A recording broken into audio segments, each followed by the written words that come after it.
কি যে হবে কিছুই বুঝতে পারছি না। এবছর গরম মনে হচ্ছে বেশি পড়বে, আর গরম যদি বেশি পড়ে আমাদের ধান চাল ভালো হবে তো? কি জানি গো, কিছুই তো বুঝতে পারছি না। আর যদি গরম বেশি পড়ে, তারপরেও বৃষ্টি হবে বেশি। আর যদি বৃষ্টি সত্যি সত্যি বেশি হয়, তাহলে গরমে মাঠে সব কিছু জ্বলে যাবে, আর বর্ষায় সব ডুবে যাবে। যত কপাল খারাপ আমাদেরই। না গো, আমি একটা কথা ভাবছিলাম। কি কথা? আমরা যদি চাষের পাশাপাশি আর কিছু করতে পারি। আর কি করবে? আমরা তো চাষ ছাড়া আর কিছু জানি না। এমনিতেই আমাদের চাষের অবস্থা খারাপ, তার উপর আবার দেখেছো বর্ষা আসবার আগেই আমাদের জমির চারিদিকে কেমন কচু বেরোচ্ছে। কচুগুলো কোনো কাজে লাগে না, শুধু শুধু আমাদের চাষের কাজে ব্যাঘাত ঘটায়। আচ্ছা, আমরা তো কচু দিয়ে কিছু একটা করতে পারি। তোমার কি মাথা খারাপ হয়েছে? এই কচুগুলো খেলে কেমন গলা কোটায় তুমি জানো? গ্রামের লোক এমনিতেই আমাদের ওপরে সারাক্ষণ হিংসা করছে, তার উপরে আর দেখতেই হবে না। এরকম যদি কিছু পাগলামি শুরু করি, তাহলে হয়তো আমাদের মারতে আসতে বাকি থাকবে। গ্রামের লোকেদের জন্য আমরা নতুন কিছু শুরু করব না? তুমি এই কচু দিয়ে কি করবে? কচু নয়, কচু শাক। কচু শাক দিয়ে একটা ভালো রান্না করা যেতে পারে। কচু শাক দিয়ে রান্না? হ্যাঁ গো হ্যাঁ, কচু শাকের ঘন্ট। আচ্ছা, আমি তোমাকে করে খাওয়াবো। একটুখানি যদি নারকেল কোড়া পাওয়া যায়, তাহলে তুমিও হাত একেবারে চেটে পুটে খাবে। আর বিশ্বাস করো, একটুও গলা কুটবে না। আচ্ছা ঠিক আছে, দেখা যাবে। তবে এখন তো আমাদের চাষের কাজেই মন দিতে হবে, আর কিছু করবার নেই। কি গো, বাইরে তো সকালেই এত রোদ ছিল, আমরা চিন্তা করছিলাম যে আমাদের চাষ ভালো হবে কিনা, আর এখন দেখতে পাচ্ছ তো কি অবস্থা হয়েছে। সত্যি, আমি সকালে বলেছিলাম যে যদি বর্ষাকালে এবছরে ভারী বৃষ্টি হয়, তবে সব কিছু ডুবে যাবে। কিন্তু এত তাড়াতাড়ি যে এরকম ভয়ানক বৃষ্টি শুরু হবে, তা তো ভাবতেই পারিনি গো। ওই দেখো, জল ঢোকা শুরু করেছে গো দরজা দিয়ে। তাই তো দেখছি, এখানে এই অবস্থায় থাকা যাবে না। কিন্তু আমরা আমাদের চাষবাস ছেড়ে ঘর ছেড়ে কোথায় যাব? আর তো কোথাও যাবার জায়গা নেই। গ্রামের সব লোকেরই এই অবস্থা হবে। এবারে তো মনে হচ্ছে কিছু খেতে পাবো না, সবার চাষ নষ্ট হয়ে যাবে। তুমি চিন্তা করো না, আমার মাথায় একটা বুদ্ধি আছে। কি বুদ্ধি? কাল সকালের মধ্যে যদি বৃষ্টি না থামে, তাহলে চলো বাপের বাড়ি চলে যাই। কি বলছো কি তুমি? সেই যে বিয়ে হয়েছিল আমাদের 5 বছর আগে, তারপর থেকে তো আমরা একবারও যাইনি শ্বশুর বাড়ি। সেই জন্যই তো বলছি, বাবা এতবার বলছেন যে ওদের ওখানে যেতে, কিন্তু আমরা তো একটা বারও যাইনি।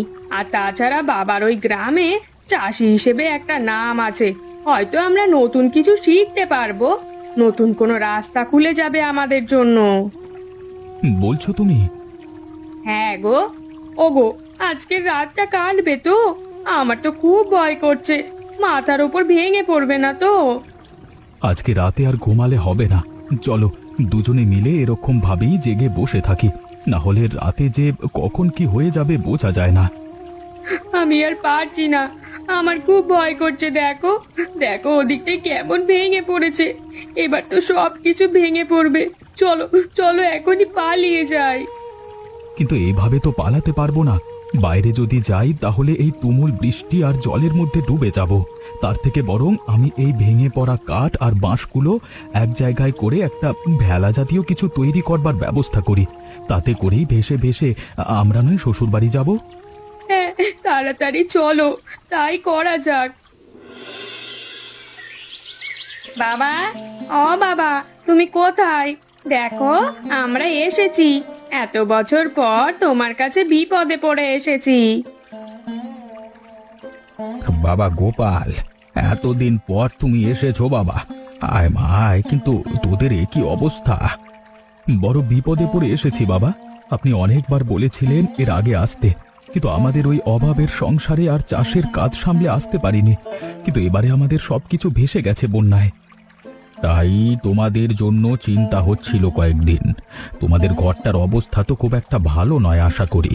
আমাদেরও গ্রামে তো দেখেছো একদিনের বৃষ্টিতে কেমন কোমর পর্যন্ত জল জমে গেছে।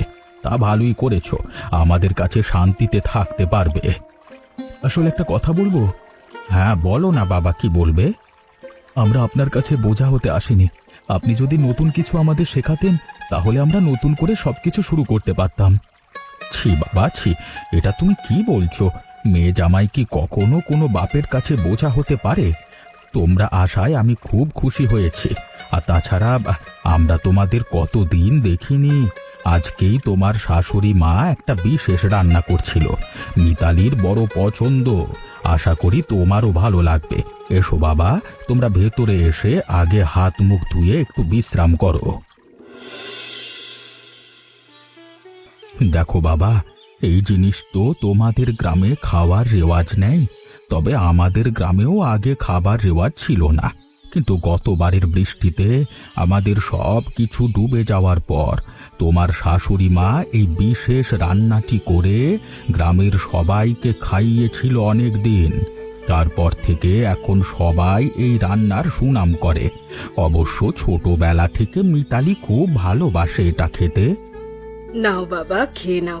দেখো কেমন লাগে তোমার। গরম গরম চাষের চালের ভাতের সাথে খেতে খুব ভালো লাগে। চাষের চাল বললেই শুধু মনে পড়ে যায় এক রাতের বৃষ্টিতে কেমন আমাদের জমানো সব চাল ভেসে গেল। সত্যি এখনো বিশ্বাস করতে পারছি না। হ্যাঁ, তোমাদের ওদিকে তো বৃষ্টিটা এরকম হয় না, কিন্তু আমাদের এদিকে তো প্রতি বছরই প্রায় বর্ষা হয়। তবে এদিকে আমাদের ওদিকের তুলনায় কম বৃষ্টি হচ্ছে। ওদিকের মানুষগুলোর কি হচ্ছে কে জানে। আরে এটাই কি কচু শাক রান্না নাকি? মিতালি অবশ্য বলছিল এটার কথা সেদিন দুপুরে। আমি তো কোনোদিন এমন সুন্দর রান্না খাইনি। তাহলে দেখেছো তো, এমন রান্না কিন্তু তুমি অন্য কোথাও পাবে না। আসলে মিতালি আমাকে বলেছিল যে আমাদের যদি এই বছর চাষ খারাপ হয় তাহলে ও আমাদের চারপাশে যে কচু বন হয় সেগুলোকে এক জায়গায় করে তুলে রান্না করে খাওয়াবে। তাহলে তো সমাধান হয়েই গেল। এখন দেখেছো তো কেমন স্বাদ হয়। খুব সুন্দর, খুব সুন্দর। আমার তো মন ভরে গেছে।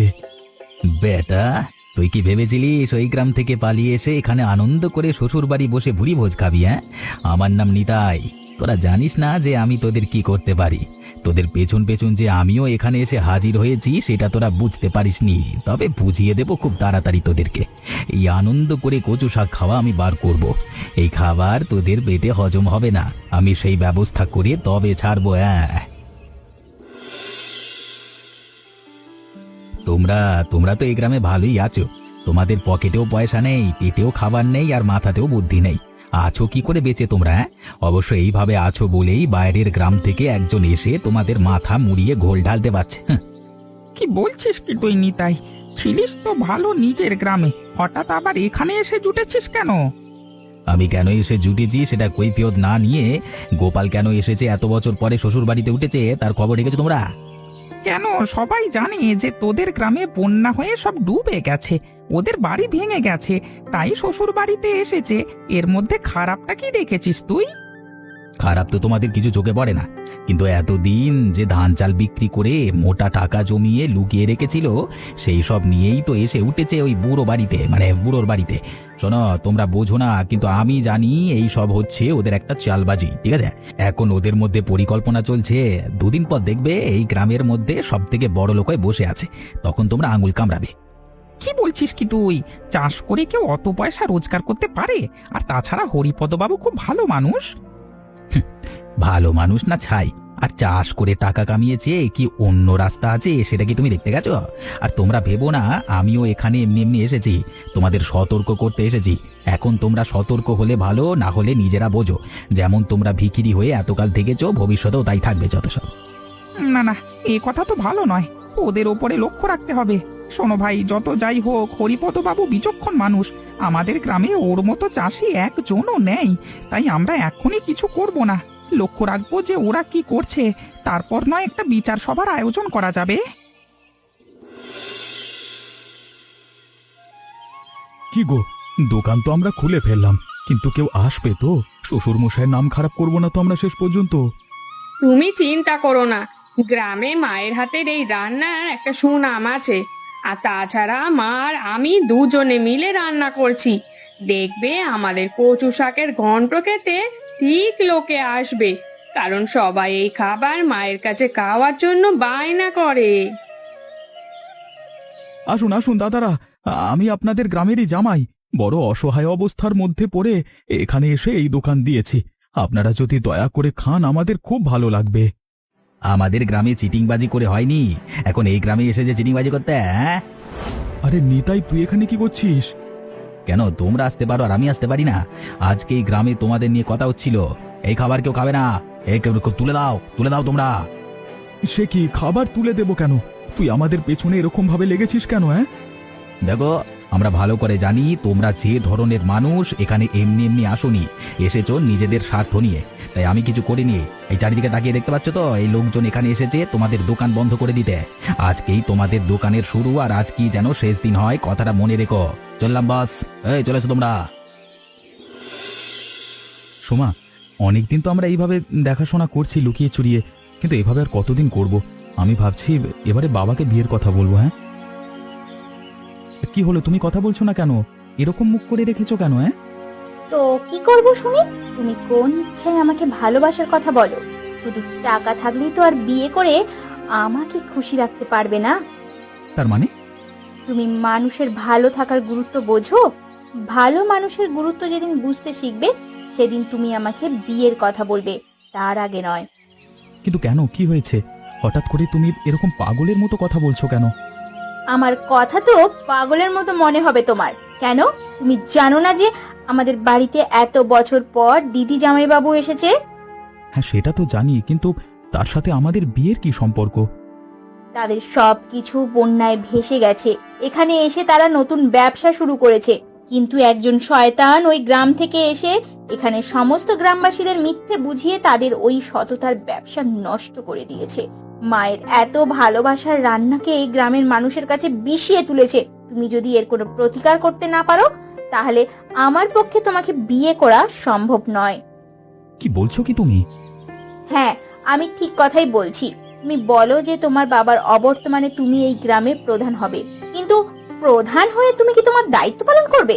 তুমি যদি যে কোনো ভাবে এই সমস্যার সমাধান করতে পারো, তাহলেই তুমি আমার সাথে কথা বলবে, না হলে তোমার সাথে আমার আর কোনো দিন দেখা হবে না, কথাটা জেনে রাখো। আর তুমি যদি মনে রাখতে না পারো, তাহলে আমি তোমার বাবাকে নিজে গিয়ে বলবো। এখন আমি চললাম, তুমি কি করবে সেটা তুমি ভেবে নিও, আমার আর কিছু বলার নেই। তোর সাথে আমার কিছু কথা ছিল প্রতীক। কি কথা বাবা? দেখ, আমি বুড়ো হচ্ছি, এবারে তো তোকে সব দায়িত্ব নিতে হবে। আমি এতদিন যেভাবে সততার সাথে এই গ্রাম পরিচালনা করেছি, তোকেও কিন্তু সেইভাবেই গ্রাম পরিচালনা করতে হবে। বাবা, তার আগে আমি তোমাকে কিছু কথা বলতে চাই। কি বলবি তুই? কিছু হয়েছে নাকি? তোকে তো কোনোদিন এরকম গম্ভীর দেখি না। বাবা, আমি হরিপদ বাবুর মেয়ে সোমাকে বিয়ে করতে চাই। আমরা পরস্পরকে অনেকদিন ধরেই ভালোবাসি। সে তো খুব ভালো কথা।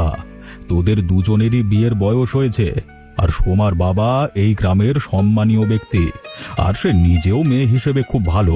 আমার কোনো আপত্তি নেই। আমি হরিপদ বাবুর সাথে কথা বলে তোদের বিয়ের বিষয়ে সিদ্ধান্ত নেব, কিন্তু তার জন্য এরকম মুখ গোমরা করে বসে থাকবার কি আছে? কথাটা হচ্ছে বাবা, সোমা আমাকে বিয়ে করবার জন্য একটা শর্ত দিয়েছে। তোকে শর্ত দিয়েছে? কি শর্ত?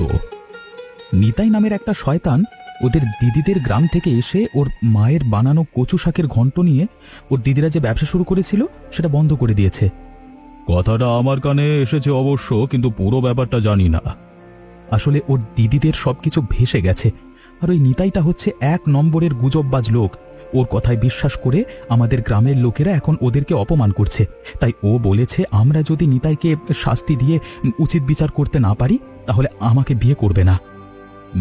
বুদ্ধিমানের মতো কথাই বলেছে সোমা, কিন্তু এখন ওর দিদিরা কি চায় সেটা বলো। ওরা ভয় পায়নি নিতাইয়ের হুমকিতে। ওরা আবার দোকান দেবে কালকে, কিন্তু আমাদের গ্রামের লোকজন যেভাবে ভরকে আছে, তাতে ওদের দোকানের যদি কোনো ক্ষতি করে দেয়, তাহলে তো আমাদের সম্পর্কটাই ভেঙে যাবে সারা জীবনের জন্য। আমি কোনো দিন মুখ দেখাতে পারবো না বাবা। ঠিক আছে, তুই কোনো চিন্তা করিস না। আমি পুরো ব্যাপারটা দেখছি। কি হলো, তোমাদের লজ্জা নেই? আবার দোকান দিয়েছো? হ্যাঁ, নিজেদের গ্রামে অত পয়সা রোজগার করে এখন ধান্দা বুঝে নিজের গ্রামের মানুষের পাশে না দাঁড়িয়ে সেই টাকা শ্বশুরের হাতে তুলে দিয়ে বদলে নতুন ব্যবসা খোলা হয়েছে আমাদের গ্রামের মানুষদিকে উজবুক বানানোর জন্য, কি? হ্যাঁ, কি বলছিস কি তুই নিতাই? তুই ভালো করেই জানিস যে আমরা আমাদের গ্রামে কত অসহায় অবস্থার মধ্যে ছিলাম। আমাদের চাষ ভালো না হলে আমি কতবার গ্রামের লোকেদের কাছে সাহায্য চাইতে গেছি, কিন্তু কেউ সাহায্য করেনি। আর তাছাড়া আমাদের এখানে চলে আসা ছাড়া কোনো উপায় ছিল না, কারণ সবার ঘর ভেসে গেলেও আমাদের ঘর একেবারে ভেঙে ধূলিসাৎ হয়ে গেছিল। থাক, তোমাকে আর কাঁদুনি গাইতে হবে না। তোমরা শোনো, আমি এই লোকটাকে খুব ভালো করে চিনি। এক নম্বরের স্বার্থবাজ লোক। আমাদের ওখানে চিটিংবাজি করে লোকের টাকা মেরেছে, এখন তোমাদের কাছে এসেছে নিজেদের শাশুড়ি রান্নার নাম ভাঙিয়ে বড় লোক হবে বলে যত সব। তুই যা বলছিস তার প্রমাণ আছে তোর কাছে নিতাই? বাবু, আপনি আবার এইসব ছোটখাটো বিষয়ের মধ্যে কেন এলেন? কারণ আমি না আসলে তুই আমাদের গ্রামের এই হদ্দ বোকা লোকগুলোকে নিজের মতো করে বুঝিয়ে যাচ্ছিস, তাই? না বাবু, সত্যি কথা বদমাইশ লোক, বদমাইশ। আর আমার কাছে খবর আছে যে তুই লোকের নামে গুজব ছড়াতে ভালোবাসিস। লোকের ভালো তোর সহ্য হয় না। আমাদের গ্রামে এসেছিস তুই কার অনুমতি নিয়ে? এই মুহূর্তে তুই আমার গ্রাম থেকে বেরিয়ে যা। আর যদি তুই এখানে থাকিস তাহলে আমি আমার লোক ডেকে তোর পিঠের চামড়াখানা তুলে নেব। আর তোমরা সবাই শুনে রাখো, এই মিথ্যাবাদী নিতাইয়ের কথা যে বিশ্বাস করবে তাকেও আমি গ্রাম থেকে তাড়িয়ে দেব। তুই যাবি নাকি আমি তোকে মেরে তাড়াবো? হ্যাঁ, যাচ্ছি বাবু। এখান থেকে দূর হয়ে যা, আর কোনো দিন তুই এদিকে আসবি না। শোনো গোপাল, মিতালি, তোমাদের বাবাকে বলো আমি কালকে তোমাদের বাড়িতে যাব একটু বিশেষ দরকারে। দুপুরে তোমাদের সাথে একটু আলোচনা আছে। হরিপদবাবু, আপনি এবং আমি এই গ্রামের দুজন সবথেকে সম্মানীয় ব্যক্তি, আর সেই জন্যই আমার একটা প্রস্তাব আছে আপনার কাছে।